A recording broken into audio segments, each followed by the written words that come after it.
Bonjour à tous, donc après une première vidéo sur le pourquoi penser en termes d'intervalle, où j'exposais différents avantages de ce mode de pensée, on arrive maintenant au cours pratique, et plus précisément aujourd'hui sur l'aspect théorique, donc on va parler de nomenclature, définition, etc. Donc ça c'est valable pour absolument tous les instrumentistes, et je ferai une autre vidéo bien distincte concernant l'application sur la guitare. Donc où là, l'anatomie de notre instrument va rentrer en jeu et va se mélanger justement avec les notions qu'on va voir aujourd'hui. Alors avant toute chose, qu'est-ce qu'un intervalle? Eh bien c'est tout simplement le fait de s'intéresser non pas aux notes en tant que telles, mais à leur rapport. Si vous préférez, c'est la notion de distance qu'il y a entre deux notes.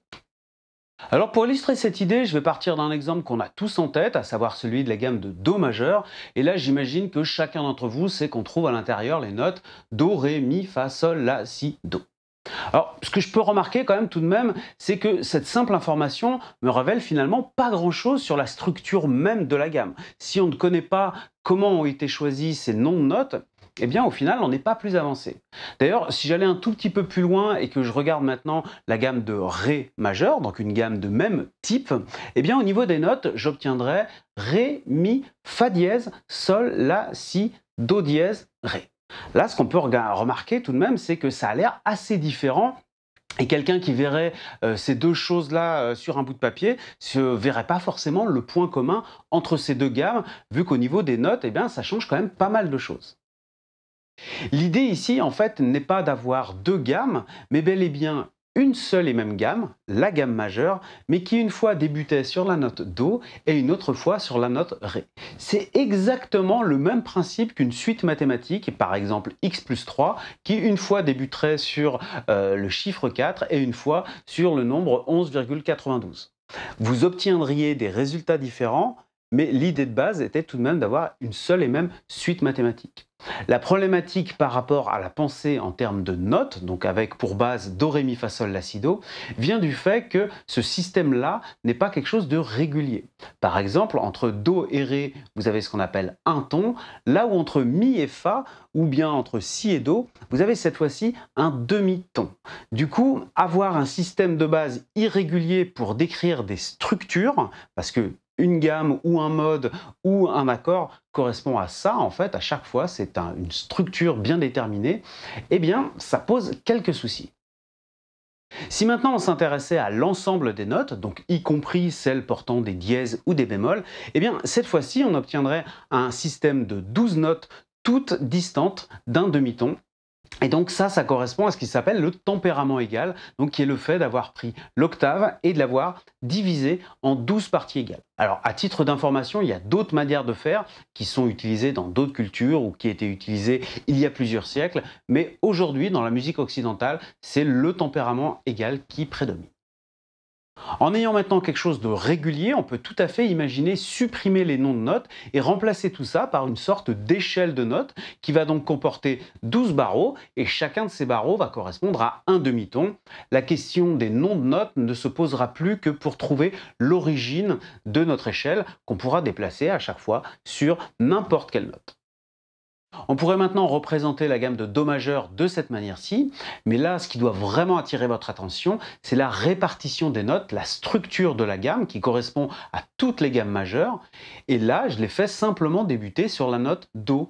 Les notes suivantes ne sont qu'une conséquence. D'ailleurs, si je reprenais mon exemple de la gamme de Ré majeur, eh bien, je préserverais cette même structure et je la ferai débuter sur la note Ré.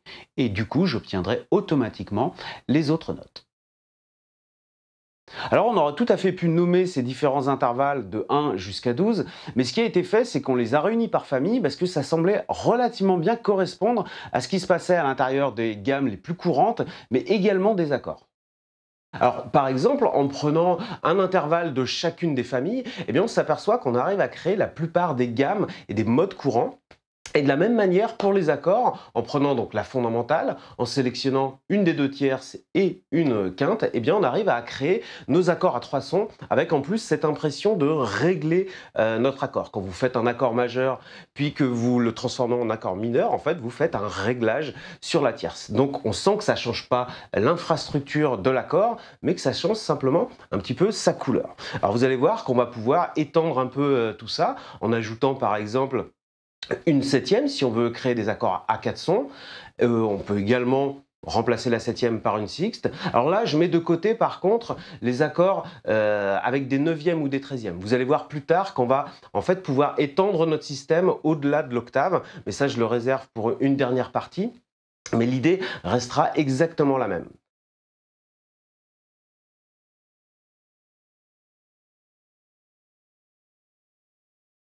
Alors si je reprends le schéma où figurait l'échelle de notes ainsi que les différentes familles d'intervalles, vous allez constater qu'il va être très facile de construire nos gammes et nos modes ainsi que tous les accords à 3 et 4 sons avec des recettes d'intervalles.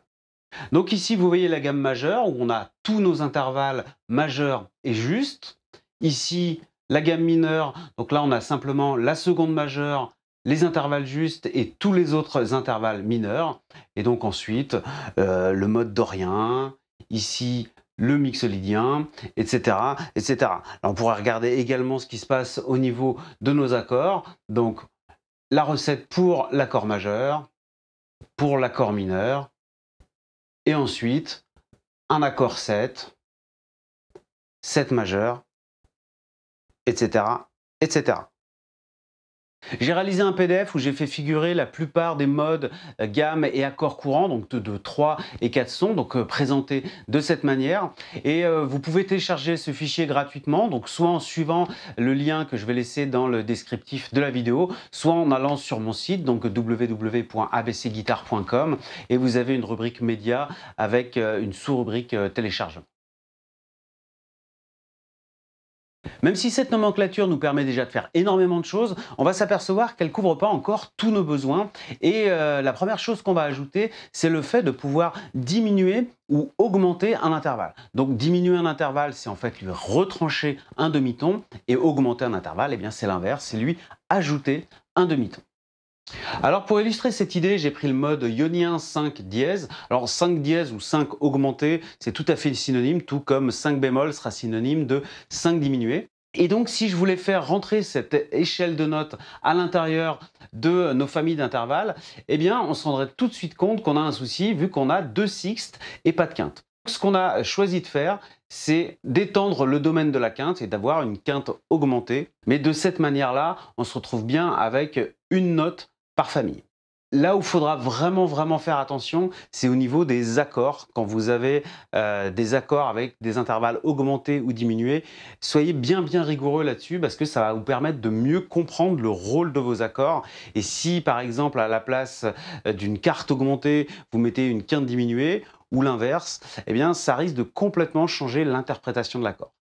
Alors jusqu'à présent, on a toujours réfléchi à l'intérieur d'une octave, donc on va essayer de voir ce qui se passe à partir du moment où on va un petit peu au-delà.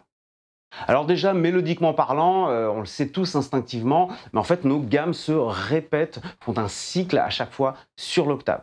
Alors ce que ça implique, c'est que si vous avez un thème qui fonctionne au-dessus d'une harmonie, eh bien si vous basculez ce thème à l'octave, il fonctionnera toujours exactement de la même manière, il sera simplement un petit peu plus aigu. Pour l'harmonie, plusieurs remarques. La première concernant ce qui s'appelle les intervalles redoublés. Donc si je prends l'exemple d'un accord majeur, avec une fondamentale, une tierce majeure et une quinte, eh bien on va s'apercevoir qu'on va pouvoir prendre n'importe laquelle de ces trois notes et la basculer à l'octave, donc à inférieure ou supérieure.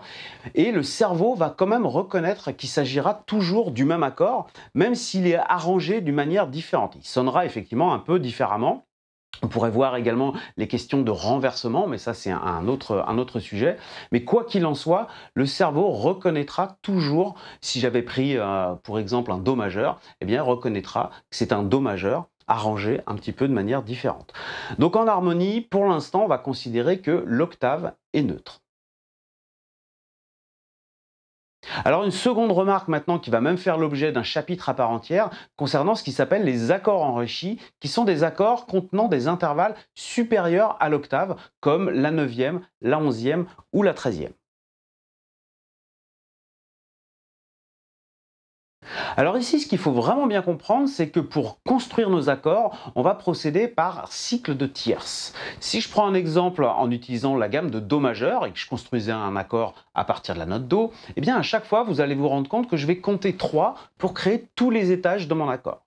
Donc si je commence par le début, donc Do, et que je compte 3, Do, Ré, Mi. Donc là, c'est ma tierce.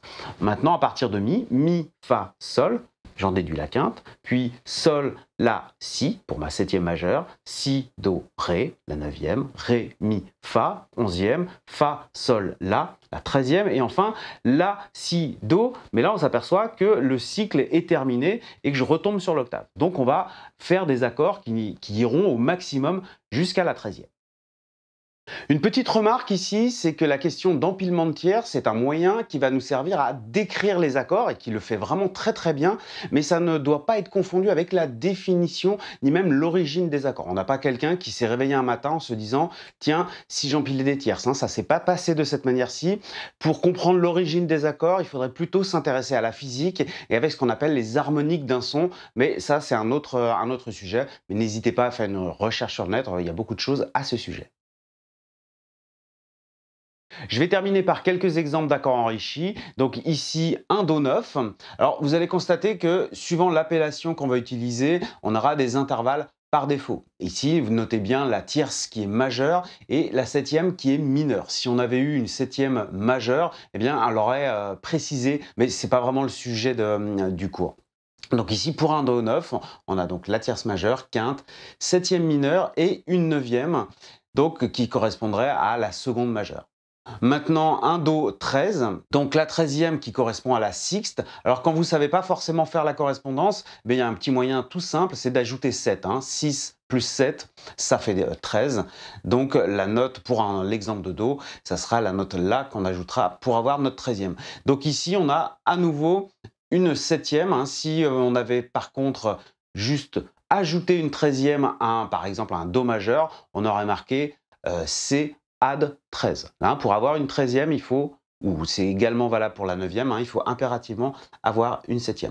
Par contre, dans cet accord-ci, on n'a pas de 11e, vu que ça ne sonne pas vraiment très correctement. Je vais arrêter ici la partie théorique, on a déjà fait un bon tour d'horizon.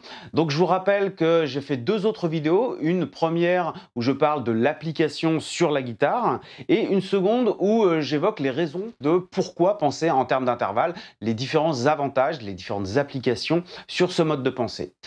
Comme d'habitude, n'hésitez pas à liker la vidéo ou à vous abonner à ma chaîne. Et pour ceux d'entre vous qui désireraient m'aider à travers un don, vous pouvez vous rendre sur ma page Tipeee, donc j'ai laissé un lien dans le descriptif de la vidéo. Voilà, c'est tout pour aujourd'hui. Je vous souhaite bon travail et à bientôt.